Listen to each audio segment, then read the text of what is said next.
Welcome back, everyone. It is Ashley Decan and the Blonde Broker here at Not Your Average Bros. This is a very fun episode. We're going to keep it short for you guys. We have a very special guest and my good friend, Russ Davis. How are you today? Doing well. Happy to be here. So just, let's have some fun. I think this episode and this video that we're making is going to be really exciting for a lot of people because you're a very special person and that's what you hear. But for those who are watching, this is one of the co-founders of Shiba Inu. Yeah, and not to be confused with the creator. I did not create Shiba. Ryoshi and Cal created it.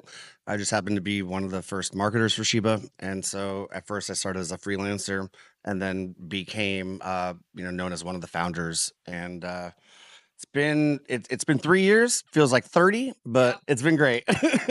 Awesome. Well, I want to cheers to that first before we actually kick this off because y'all are wonderful and this is great. So thank you for being here. Okay. Well, we want the backstory. So let's get a little bit about all the details. So, all right. I'm going to tell you a fun story. I just came from the Jets and Dolphins game, and apparently I sat next to a guy. I'm not going to dox him at all. He was amazing, but he was the creator of Dogecoin. Oh, we like him. I like him a lot too. But he's the reason that I actually got into Shiba is because I put $200 into Doge when it was 0.00004. And the $200, my friend Ant goes, it's a joke coin, like you got to sell. And I didn't have a lot of money, so I sold it for $2 profit. I was like pretty proud of myself. I got like, $1 cheeseburger and all that stuff. And it would have been worth about 20 million if I just held on to it, if at all time high, So that was really cool. Fuck my life. And so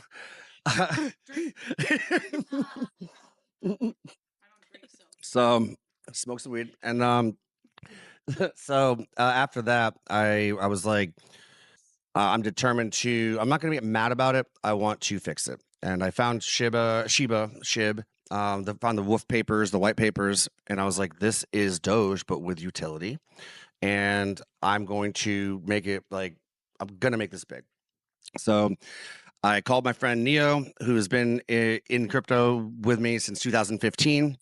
And I was like, all right, let's create a Shib Army. Let's, simplify things, penny dream. Stop talking about dropping zeros. The Gen Pub doesn't know what that means. So just say, look, put in $100. If it gets to 1 penny, you're a billionaire. Got it? Capiche? Got. Yeah. And everyone was like, take my money. And so that's how it started. And we got in on February 21st, 2021. And by October of 2021, 7 months later, we took it from a $2 million market cap to 39 billion. And definitely solidified my space, my place in the space. And now I've got my other brand in Rust We Trust to do non-Shiba projects, but now I'm the head of marketing development for Shiba, and I focus on creating like grand slams, no base hits anymore. We just partnered up with DeLorean. Everybody in DeLorean's amazing. Yeah, so cool. Yeah, and that's like the 2-minute drill. That's really it. I was in TradFi before. I run a credit card processing company, the most boring fucking thing in the world. This is Not Your Average Bros, and we are sponsored by Slingshot. Let's go, baby! Let's go, bitches! Welcome to Not Your Average Bros, Powered by Slingshot. Oh, Ashley! We're not talking about this Slingshot. Oh! Or this. We're talking about the Slingshot app. Making an account is easy, and so is loading up your wallet for your first trade with either Wallet Exchange or Apple Pay, among others. When you're ready to buy, you can slingshot yourself to financial freedom. Not Your Average Bros is sponsored by Slingshot. Slingshot, baby. Dude, I see you.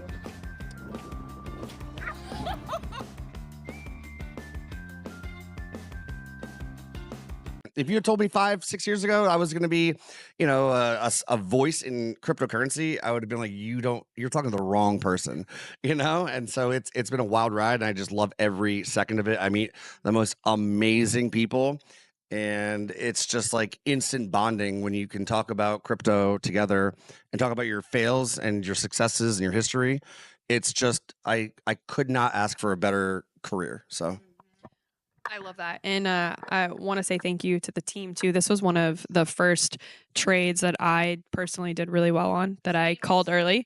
And I think when I had like posted alerts and stuff, I made a lot of my friends money, people that could pay their rent, could buy cars, and they were very thankful. And I had somebody call me crying that he was like finally able to get out of debt. And it was so sweet to hear that. But also, how does that make you feel knowing that like you changed the lives of some people? So when somebody says that, I made it and, I actually bought a Lambo, blah, blah, blah. Like, for instance, I like to say Lambo is your idea of a Lambo. Your Lambo might be buying a Starbucks coffee without looking at your bank account. Your Lambo might be putting your kids in daycare.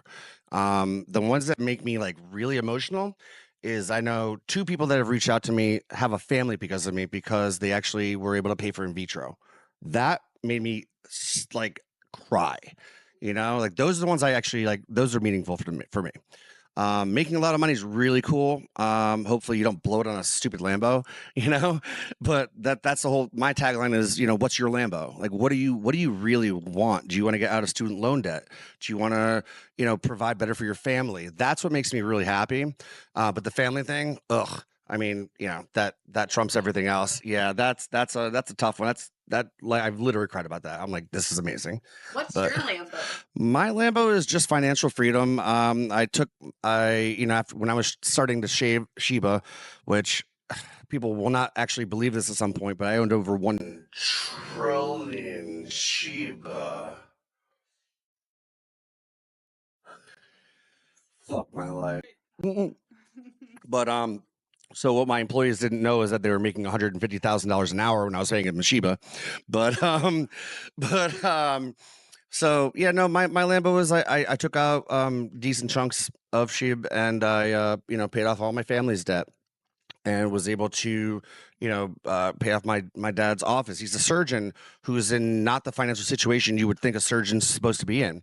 And reinstated my mom's IRA, and and I said, I don't care if I lose it all. I know in my mind I can do this again. And so I've built it back to the 7 figures and all of that, because I know that I work harder than anybody that I know, and I think sleep is overrated. So I mean, I just revert back to my 2021 days, because from February 21st to October I slept a total of like 6 hours. So work hard, play hard. But this industry is not what people think. It's not like you just post a picture of a dumb fucking monkey, like the Bored Apes, and then you just make $1 billion. Like, that's not how it works. Shots. No. I love the Bored Apes. No, I have 2 of them. I love them. I'm just saying, like, people think that you just post a picture of something and you're just like, now you're a millionaire. That's not how it works. The amount of hard work that went into the Bored Ape Yacht Club and Shiba and Doge. Like I said, I was sitting next to the creator of Doge at the game. Like, we had some amazing conversations, because people don't understand it. People are like, "What? Well, you flew here in your jet?" I'm like, "Are you fucking kidding me?" Like, no, I'm not like a billionaire, guys. Like, I worked hard and I paid my team because I had no money, and this was my money. Like, I paid people in Shiba, and I said, "Please believe in me. I will make you a millionaire." And it came to fruition because I knew that I wasn't going to let anybody down. So yeah, it's been a journey, and successful and very rewarding in that respect. I think another question that a lot of people are curious about is the dog meta, right? So you've got Doge, right? The dog, you've got Shiba, and then you had a lot of cat meta, like cats come out, cat coins kind of have really taken over the market. Why the dog? Like, what's the story behind the dog? I think the dog really, I guess it had some like Asian roots with some of the praising of animals. And crypto really does stem from Satoshi Nakamoto being what we perceive as an Asian person. And so that was the stem of a lot of these from the roots, like grassroots projects. So I think that's really what it came from. And if there were to be another dog token that's launched now, what are the chances of that actually thriving in a market like this? I'll never say never, but it's been so saturated since we did Shib. And people have mimicked and copied me and Neo's marketing plan over and over and over again. So it's like overplayed. Like we were the first to do what we did by starting armies and creating, our values were there's no community without unity. And we started taglines. Like I said, we simplified things because the general public is actually not really good at math. Like, no offense, but they're really not. So when you start talking about dropping zeros and like, well, it's 0.00000, it's like you've already lost them. So, we simplified things to the penny dream, put in $100, you make it, you're done. But yeah, to create another one like this, I don't think it's gonna be another dog. It's gonna be something random, like, like Pepe. I mean, those guys, like, they're geniuses. Pepe was not overnight like people think. They've been around for a long time. And again, it's what people perceive. And then there's reality about how much hard work goes into this. I don't think that anybody's ever going to compete with Doge and Shib at all. Not in the dog meme market. I don't see it happening. It's going to be somewhere we least expect. If we expected it, it would be too easy to predict. And then if it was too easy to predict, then it's saturated already. So, after all these years and after the fresh ideas since 2021, how do you keep fresh after like all of this? A lot of teams, they give up after a few months, and you guys still are here, still very relevant. Like, what is your strategy? Does it change, or do you keep? It has to change. It's extremely difficult to keep up with the hype because people are mimicking, as I said. So people are stealing your ideas. So, and then, we get a lot of shade.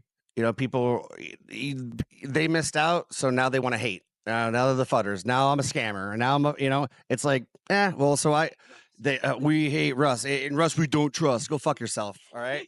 So, here's the thing: I put $100,000 bounty on myself 3 years ago, and I said, great, don't trust me. I don't give a shit. All right. All right. I will never be criticized by somebody that does more than me, only by somebody who does less, and that is what I live by. And so if you want to criticize me, everything is on chain. It's Etherscan. Prove that I'm wrong, I will send you $100,000. Prove that I rugged something, 100 grand. Wow, all the haters just disappeared. Wow, it's amazing. Fuck you guys. Drink. Spicy. That's a drink. Yeah, I mean, that's the thing, like I'm not gonna take the death threats without pushing back. I got elephant skin. I'm not like these other people. I'm completely doxxed. And I take the good with the bad. I'm okay with being the martyr for crypto. And I've been subpoenaed by the Connecticut courts, by federal courts, innocent, every single time, because everything's on Etherscan. Everything is very transparent. I've given them my wallets. They're like, oh, we didn't find anything. Yeah, holy shit. No shit, dude. Like, that's why I'm saying we are very transparent with everything that we do. So, that it takes a lot of balls, because even when you're successful, I made over 600 people millionaires in 2021. I got about 12 thank yous. And then in one of the other projects that got rugged, I got about 50,000 fuck yous. Like, it's part of the business, like I feel bad for people that lost money, but it's not on my account. Like, I support projects that I believe in. I have turned down 6-figure contracts for ones I don't believe in. I will never compromise my ethics for that. And yeah, it's just, that's the only way to survive in this volatile minefield that is crypto, to be long term. So what's next? Well, it's going to be AI, and NFTs are going to make a run. But NFTs eventually will be coveted by government. Like, you're not going to hold an ID in your pocket anymore, in your wallet. It's going to be all digital, because you can fake. I mean, I know people that made fake IDs in my college. You can't make a fake NFT because everything's on the blockchain. So the government's going to take over NFTs, not in like a bad way, but in a good way. They're going to adopt it. But the NFTs are not going to be like 2021, where everyone can throw shit at the wall and see what sticks. It's going to go to the Bored Ape Yacht Club, Shiboshis, and some of the more talented artists in the world, like Transparent Artist here in Miami. Amazing. His artwork is phenomenal. Those are the talented people that will make it work. Somebody who's like, I think this is a joke, I'm just going to like, bleh, and like, no. I hope they fail, because that's disrespectful to the true artists out there. So, yeah. Would you call You know, a lot of people speculate like meme coins is kind of, I've heard it being an art. Would you call your team an artist? Would you call yourself an artist for being in the meme coin industry? Artists, sure. Like if you had like 100 points, I would say I would allocate a certain percentage to saying, yeah, we're artists, we're pioneers, we're risk takers, we're risk tolerant, and we're innovators. And I think that the United States needs Trump. I him as a person, let's not talk about that. But as a president, I think he's great and he's amazing for crypto. But the thing is, when other people were presidents and the United States is built, the foundation is on innovation and giving, like, if you're in Canada and you start a company, you get grants. That's awesome. They promote it. In the United States, for my entire crypto career, it's been stifling innovation, and I don't feel like I'm a free person at all. I feel like I'm in the wrong country because all we've done is send me to court because I did the right thing and LLC'd and filed documents and filed taxes, and that's why I'm being like persecuted. So the United States is moving in the right direction when it comes to that. But yeah, I would say we're more innovators, and you have to understand that currency is very ambiguous, and we have been looking at currency under a microscope where we need to pan out and look at it from a telescope and say that we started trading seashells and then gold on our pouches on our side, paper money, then enhanced and perforated like paper money, and then credit cards, and then online forms of payment like PayPal. The next logical steps is crypto and AI. And if we don't look ahead, then we're just going to be like the cable providers in the 1990s that said, put more cable in, and they didn't foresee satellites. You've really built a legacy for yourself, and I think for the crypto community as a whole, and like for us who this might be our first cycle, our first complete cycle, really, really happy, and we're also really thankful to know you. What is the legacy that you want to leave behind, or have you already made it? I have not made it. I'm very content with what I've done. It makes me feel very great. Like I said, more the stories of how I've helped people than what I think about myself. I'm not done. I can't stop, won't stop, like it's addictive. And I like I said before, I'm okay with being the martyr for crypto. And if like when I got into space, actually I'll tell you a story. When I got into space in 2015, most of the people were like nerdy, and I'm not saying that I'm not, but the thing is, like, they didn't really know how to like convey crypto to people, and they wanted to talk over your head, so you could be like, I don't understand what FUD means, so they could feel superior, be like, that's fear, uncertainty, doubt, like, and I don't like that. I think you should never talk down to somebody, never use acronyms when acronyms are not widely known, and explain things because you want to get people into this space. So as far as my legacy, it's not done. Myself and Neo and my team have taken over a dozen coins from $0 to over 100 million market cap. We're very successful with that. The rewarding parts I think are still to come, and I don't know what they're going to be, but that's why I attend countless conferences every year, and I show my face because I'm okay with being doxxed, and I think the only lasting doxxed person on Shiba, but I'm okay with that because I want people to say, like, hey, you know what, praise me or blame me. All right, I'm here for that, and I'm going to learn from those experiences, and I think that the best is yet to come. I was going to ask you if you've had any crazy reactions and that people like in real life at conferences. I would love to hear a story. Well, so let's go. My virgin colada. So the most recent and funny and pathetic was back at Futures Conference in Toronto or Toronto. I don't know why I enunciated the last T. That's weird. But this guy, hey Steven, POS. So they were mad that I bought a couple Bored Apes because they're part of the Bored Ape Yacht Club, and I'm like, guys, I'm not into competing. I'm here to partner up. Like I'm trying to support you guys. And I get this text message from one of the other founders of Shiba. He goes, just so you know, there's a guy looking for you. And he went up to the owner of ETH Toronto. I don't yeah, he's doxxed, but I'm not going to say his name. And he goes, "Where's Russ? I want to headbutt him." What? What is wrong with you, bro? And the dude's like 60 pounds. I'm like, try that. We'll see how that works out. Well, you know what? Actually, here's my address. All right, come here. Let's go.